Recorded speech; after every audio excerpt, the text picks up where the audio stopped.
আজকে আমরা যে প্রশ্নটা সমাধান করব সেটি হচ্ছে যে পরিবর্তন নীতি থেকে ওয়েলারের ল্যাগ্রাঞ্জ যে ব্যবকলন সমীকরণটা রয়েছে সেটা আমরা প্রতিপাদন করে বের করার ট্রাই করব, ঠিক আছে। তো এটা আমরা ডাইরেক্ট সমাধান করার চেষ্টা করব। তো কিভাবে সমাধান করব একটু দেখি আমরা। যে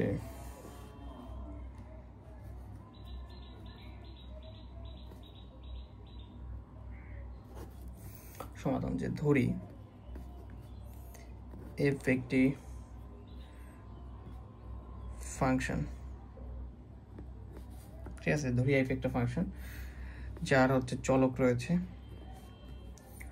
ওয়াই ওয়াই নট ও এক্স এর উপর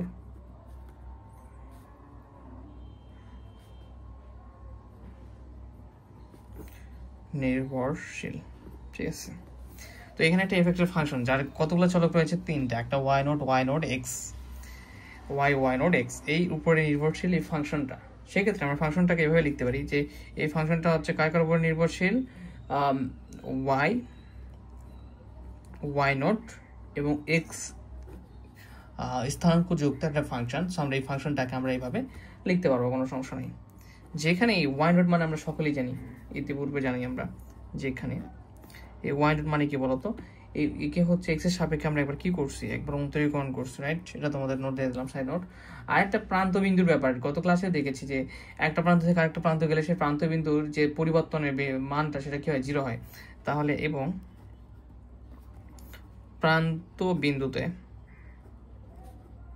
ডেল এক্স এর ভ্যালুটা হচ্ছে 0। এখন আমরা যেটা করবো যে ক্যালকুলাসের পরিবর্তন নীতি অনুসারে সমাকলন যদি করা হয়, আর সমাকলন যে সূত্রটা কিসের, ক্যালকুলাসের পরিবর্তন নীতির কথা বলা আছে না, এখানে পরিবর্তন নীতির কথা বলা আছে। তাহলে এখানে এখন ক্যালকুলাসের পরিবর্তন নীতি অনুসারে যদি আমরা সমাকলন করি সেক্ষেত্রে সূত্রটা দ্বারা হবে আই ইকুয়াল হচ্ছে x2 থেকে x1, এই যে আমাদের ফাংশনটা ছিল y নট y x, ঠিক আছে। তো এইটা dx, তো আমরা চাইলে একটু একদমই আগেরটার মতো লিখতে পারি y নট x, ঠিক আছে, এটা লেখে ভালো, dx এর মানটা হচ্ছে সর্বোচ্চ বা সর্বনিম্ন হবে যদি এই যে আমাদের পরিবর্তন নীতি রয়েছে i, এই i এর ভ্যালুটার পরিবর্তনটা যদি আবার কি হয়, 0 হয়, ঠিক আছে। এর মান সর্বোচ্চ হবে যদি এইটার পরিবর্তনটা আবার ডেল আই ইকুয়াল যদি 0 হয় সেক্ষেত্রে। তাহলে এখানে যদি আমরা দেখি ডেল আই এর ভ্যালু কত দেওয়া আছে, ডেল আই ইকুয়াল 0, তাহলে আই এর ভ্যালু কত দেওয়া আছে এখানে, ডেল ইন্টু আই। তাহলে আই এর ভ্যালুটা এখানে কত দেওয়া আছে, x2 x1 f of y not x dx, right. এটা হচ্ছে আই ভ্যালু দেওয়া ছিল, এটা ইকুয়াল হচ্ছে 0। তো আমরা এই ফাংশনটাকে চাইলে কিভাবে লিখতে পারি, এই যেভাবে লিখতে পারি, শুধু f দ্বারা প্রকাশ করতে পারি। তাহলে আমরা এখানে ডেল x2 x1 এটাকে আমরা শুধু ডেল f দ্বারা প্রকাশ করতে পারবো। আচ্ছা, এখানে একটু কারেকশন করি, এই ডেলটা একবারে গুণ করে দেবো। এইটুকুর জন্য আমরা কি লিখতে পারবো, f লিখতে পারবো। তাহলে এখন লিখতে পারবো x2 x1 ডেল, এটার জন্য f লিখতে পারবো, ডেল f এই যে dx রয়েছে, ডেল f dx ইকুয়াল হচ্ছে 0, ঠিক আছে। এটাকে আমরা 2 নম্বর সমীকরণ দিলাম। তো ফাইন, আই হোপ যতটুকু বুঝতে পেরেছো। আমরা পরবর্তী স্টেপগুলো দেখি কিভাবে আমরা সমাধান করতে পারি। এখন তোমাদের একটু ফোকাস দিতে হবে 1 নম্বর সমীকরণের দিকে। এই 1 নম্বরের যে সমীকরণটা রয়েছে f equal f y not x, এটাকে আমরা ব্যবকলন মানে অন্তরীকরণের যে ব্যাপারটা সেটাকে আমরা ফিজিক্সের ভাষায় অনেক সময় ব্যবকলন বলে থাকি, সেই ব্যবকলন করব। তো কিভাবে করব, এটা হচ্ছে তোমাদের একটা ব্যাপার দেখাই, দেখো। ধরো যে আমরা যখন x এর সাপেক্ষে যদি x স্কয়ার অন্তরীকরণ করি সেক্ষেত্রে ব্যাপারটা কিরকম আসে দেখো। তো এখানে শুধু 2x আসবে, রাইট, আমরা জানি। তো dx স্কয়ার যদি রেখে দেই আর এই dxটাকে যদি পার করে তাহলে 2x dx হয়ে যায়, রাইট। সো এই d দ্বারা বোঝায় 2 দ্বারা অন্তরীকরণ বোঝাচ্ছে, বাট তখন dxটা কি হবে, নিচের dxটা অবশ্যই এই পাশে এসে গুণ অবস্থায় থাকবে। তো সেই কাজটা আমরা করব। এখানে f কে ব্যবহার করতে শুধু ডেল্টা f দিব, আমাদের যে আংশিক ব্যবকলন রয়েছে সেটা করার ট্রাই করব, এবং ডেল f ডেল y এই স্থানাঙ্কের জন্য, ওয়াই নোডের জন্য একবার, এবং হচ্ছে এক্স এর জন্য। তো প্রত্যেকটাকে আমরা কিসে সাবেক করবো? দেখো যখন এখানে ওয়াই, তার মানে আমাদের কি এই ফাংশনটা রয়েছে আংশিক অন্তরীকরণ, এই ফাংশনটাকে আমাদের ওয়াই সাবেক করতে হবে। আবার যখন ওয়াই নোড স্থানাঙ্ক, তখন আরেকবার আমাদের কি ওয়াই নোডের সাপেক্ষে করতে হবে এফ কে, আরেকবার হচ্ছে এক্স এর সাপেক্ষে, এবং পাশাপাশি যার সাপেক্ষে সেটা ডেল্টা, সেই ফাংশনটা আমাদের সেই delta x, delta y nought, delta y গুলো সাথে সাথে থাকবে। তো আমি একটু তোমাদের দেখানোর চেষ্টা করি, বুঝতে পারবা। দেখো যে এখন 1 নং সমীকরণকে ব্যবকলন করি, ঠিক আছে? 1 নং সমীকরণকে ব্যবকলন করি, তাহলে 1 নং সমীকরণটা কি ছিল? আমি একটু সাইড নোট দিই এখানে, f equal f y, y nought x, right? এটা ছিল 1 নং সমীকরণ। তাহলে এখন আমাদের কি হবে? দেখো এখানে আমাদের হবে হচ্ছে ডেল এফ, এবং এই ডেল এফটা আসলো, কিন্তু ডেল এফ এর নিচে এই ফাংশনের জন্য del y nought, del y x ছিল, এক্সট্রা করে থাকবে। কিন্তু এফ কে আমরা কিন্তু তিনটে স্থানাঙ্কের সাপেক্ষে আমরা কি করতে পারবো? আচ্ছা, এখানে ডেলটা থাকুক, এটা হচ্ছে ডেল থাকুক, ঠিক আছে? আংশিক ব্যবকলন করতেছে তিনটে স্থানাঙ্ক থেকে। তো প্রথম ডেল এফ কার সাপেক্ষে? প্রথম ওয়াই এর সাপেক্ষে, তাহলে ডেল ওয়াই। আর এখানে এই যে ডেল্টা এফ এর সাথে যে নিচে একটা ডেল্টা ওয়াই ছিল, সেটা আমরা এখানে লিখে দিলাম, একটু আগে বুঝলাম ব্যাপারটা। আবার দেখো প্লাস দে, এখানে আরেকটা স্থানাঙ্ক রয়েছে ওয়াই নোট, তার মানে এই ওয়াই নোটের সাপেক্ষে আবার ডেল এফ কে আবার হচ্ছে ডেল ওয়াই নোট, এবং এখানে কি হবে? তাহলে ডেল ওয়াই ছিল, এখন হচ্ছে এখানে আসবে ডেল ওয়াই নোট, ঠিক আছে? নিচে যেটা থাকবে উপরে সেটা দিতে হবে।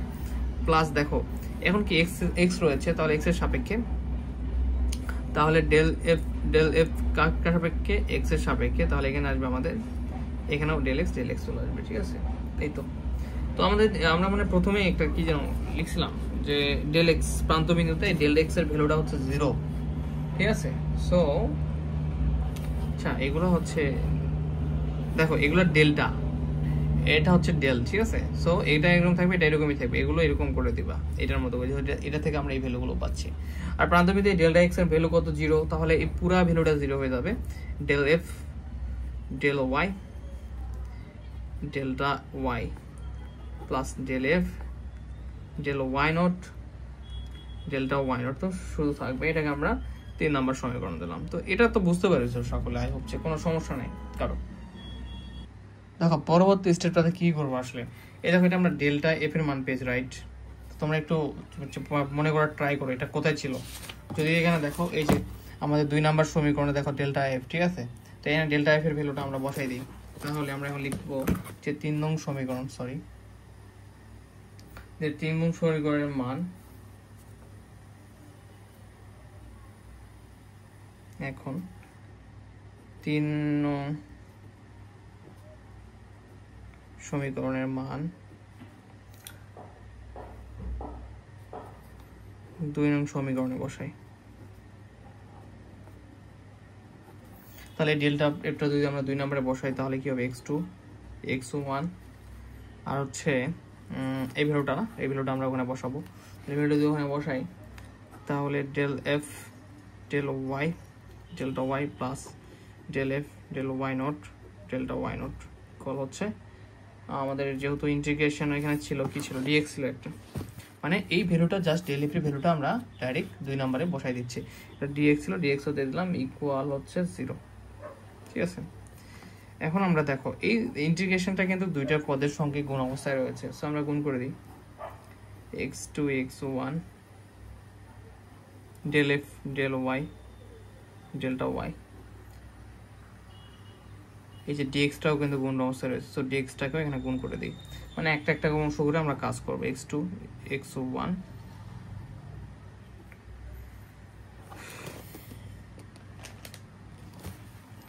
x2 x1 del f del y nought dx, ঠিক আছে? মানে এই যে ইন্টিগ্রেশন হচ্ছে লিমিটটা অংশটা আর dxটা পুরোটা 2টা পদের সঙ্গে আমরা গুণ করে দিলাম ইকুয়াল 0। এখন এখানে আমরা 4 নম্বর সমীকরণ বানানোর জন্য একটা ছোট কাজ করে নিব, যাতে আমাদের পরবর্তীতে সুবিধা হয়। যে x2 থেকে x1 del f del y del dx, এই dxটা এখানে ছিল আমাদের 2 নম্বর সমীকরণে, ইকুয়াল, দেখো এই অংশটাকে পজিটিভ রয়েছে, ইকুয়ালের পাশে আসলে কি যাবে? নেগেটিভ হয়ে যাবে, রাইট? খুবই simple calculation. x2 x1 del f del y not delta y not dx, এটাকে আমরা 4 নম্বর সমীকরণ দিলাম।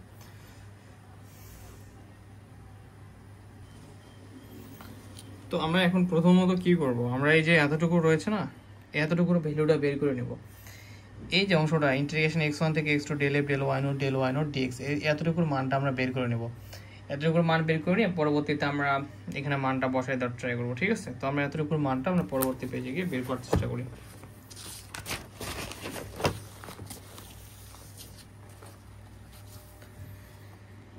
এখন x2 x1 del f del y not dx, এটা মান বের করব। তো এটার মান বের করতে গেলে দেখো x2 x1 del f del y not মানে কি বোঝায় এখানে? এটা মানে বোঝায় দেখো এরকম, শুধু y নট মানে কি, ধরো যে y নট মানে d dx y তে না একবার অন্তরীকরণ করা, আর এখানে যদি ডেল থাকে তাহলে এখানে কি d del y হয়ে যাবে, ঠিক আছে?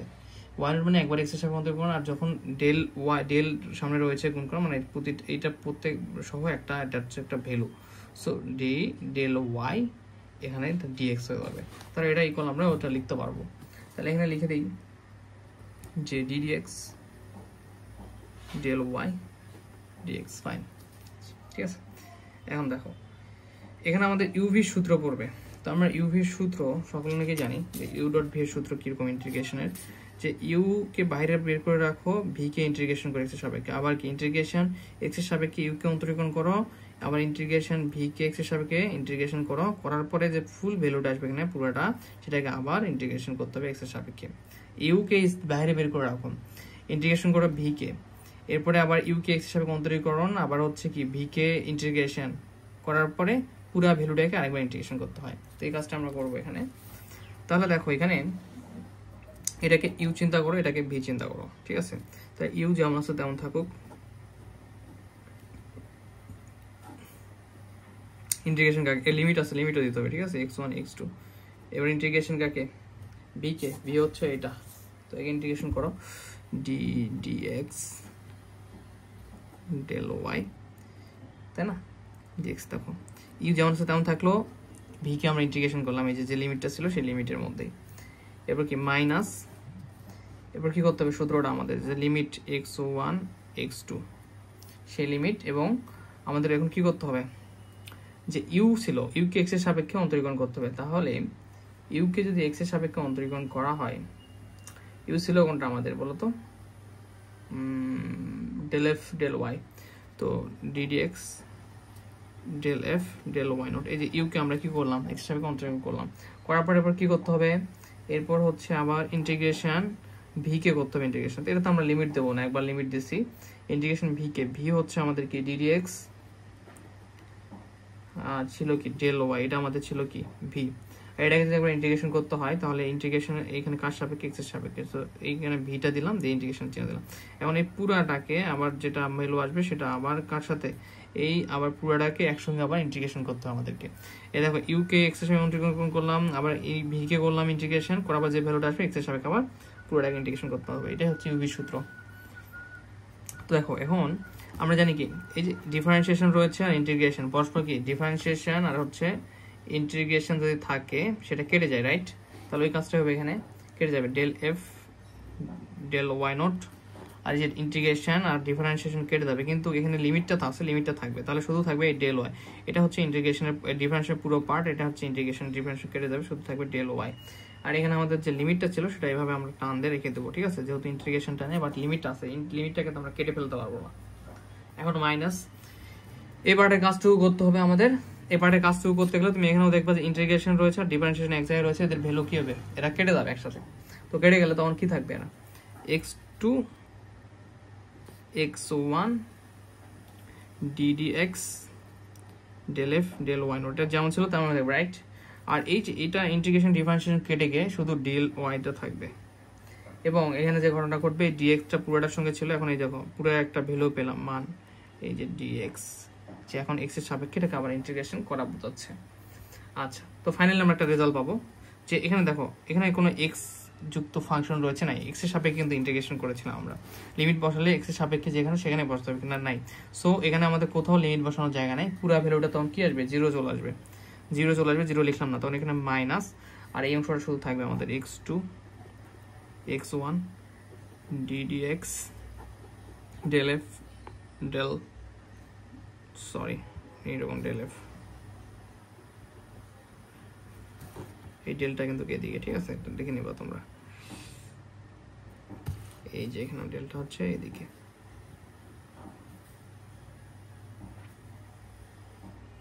আচ্ছা একটু কাজ করে নিও। তো দেখো del f del y not delta y dx, এটা কি কল পেলাম, এটা একটা আমরা পেলাম হচ্ছে, এটা মানটা পেলাম হচ্ছে আমাদের যে x2 থেকে x1 ছিল del f del y not dx, এইটা ইকুয়াল কিন্তু আমরা পেলাম। আমি জাস্ট সংক্ষেপে লিখলাম, তোমরা খাতার পেজে দেখবা যে দেখো যে এটা ইকুয়ালই কিন্তু আমরা এই ভ্যালুটা বের করলাম, এই যে এখানে এই যে এটা ইকুয়াল আমরা ভ্যালুটা বের করলাম। এখন আমরা কি করব, এই যে ভ্যালুটা, সরি হ্যাঁ এটা কিন্তু ইকুয়াল, ঠিক আছে, এই ভ্যালুটা পেলাম, এটা ইকুয়াল, এই ভ্যালুটাকে আমরা এখানে জাস্ট বসাই দেব। কোথায় বসাই দিব, এই যে এখানে দেখো এটা ইকুয়াল, তাহলে এটা রয়েছে, তো এখানে যে ভ্যালুটা বের করলাম এটা কিন্তু পজিটিভ ভ্যালুটা বের করলাম। পজিটিভ ভ্যালুটা কি আসে দেখো, পজিটিভ ভ্যালুটা আসে কিন্তু আমাদের নেগেটিভ, রাইট, এটা পজিটিভ ভ্যালুটা মানে মাইনাস ছাড়াই ভ্যালুটা আসছে আমাদের নেগেটিভ। তো এটার মান বসাতে গেলে আরেকটা এক্সট্রা মাইনাস চলে আসবে, যেটার মাইনাস মান আসছে, মাইনাস মাইনাস তখন প্লাস হয়ে যাবে, প্লাস হয়ে আমাদের এই ভ্যালুটা ওখানে থাকবে বসবে, এবং হচ্ছে তাহলে এটা ইকুয়াল কি হবে, এটা ইকুয়াল আমাদের এটা চলে আসবে, যত নতুন মান পাইছি আমরা। তো সেটাই করব, আমাদের সমীকরণটা যেমন ছিল একবার তুলি, রাইট, যে লিখেছি তাহলে x2 x1 del f del y delta y dx equal কি ছিল, minus x2 x1 del f del y not delta y not dx, right, এটা ছিল মেবি। তো এখন এই যে ভ্যালুটা পালাম, এখানে যদি আমরা বসাই, এখানে নেগেটিভ আছে, আর একটা মান পেয়েছি নেগেটিভ মান, তো মাইনাস মাইনাস প্লাস হয়ে যাবে, যে মানটা পেয়েছি x2 x1 আর dx এরকম, এরপরে হচ্ছে del f del y not delta y dx, সে মানটা বসাই দিলাম, এবং এর সামনে যে মাইনাস ছিল সেই মাইনাস এই মাইনাসে মাইনাস প্লাস হয়ে গেছে। আর এই পাশে কি থাকলো আমাদের x2 x1 del f del y delta y dx, ঠিক আছে। এখন এখান থেকে আমরা দেখো এই অংশটা দেখো আর এর দিক দেখো, এই অংশটা দেখো আর এই দিক, পরস্পর উভয় পাশে আছে রয়েছে, তো উভয় পাশ থেকে চাইলে আমরা সেম দিন উভয় পাশ থেকে যেহেতু রয়েছে ভাগ হয়ে আমরা এটা বাদ দিতে পারবো, তাহলে থাকবে কি শুধু del f del y delta y dx, sorry এটা তো আমাদের চলেই গেল, ঠিক আছে। তাহলে এখানে এতটুকু আর এতটুকু যদি চলে যায় এই পাশের সাথে সেম জিনিস সেহেতু, তাহলে এখানে থাকবে কি ddx del f del y not, okay. তো আমরা চাইলে এটাকে তুমি এই পাশে রেখে এটাকে এই পাশে রেখে মাইনাস ইকুয়াল 0 করতে পারো, অথবা আমরা যে সূত্রটা জানি ওই যে অয়েলারের সূত্রটা সেরকম সেই অনুযায়ী রাখতে পারি, যে ddx টাকে এই পাশে রেখে দিলাম, del f del y not, আর এটাকে এই পাশে পার করলাম, তখন minus del f del y equal 0। অনেক জায়গায় দেখবা এটাকে এই পাশে রেখে এটাকে এই পাশে রেখে মাইনাস করে দিচ্ছে, সমস্যা নাই, সেম ব্যাপারই। তো এটা হচ্ছে আমাদের অ্যান্সার, ওকে ফাইন। আর বুঝতে পেরেছো, শুধু সাধারণ কিছু ক্যালকুলেশন ছিল, আর একটু তোমরা নিজেরা একটু মার্কিং করে সুন্দর করে নোট করে নিবা। ধন্যবাদ, আসসালামু আলাইকুম।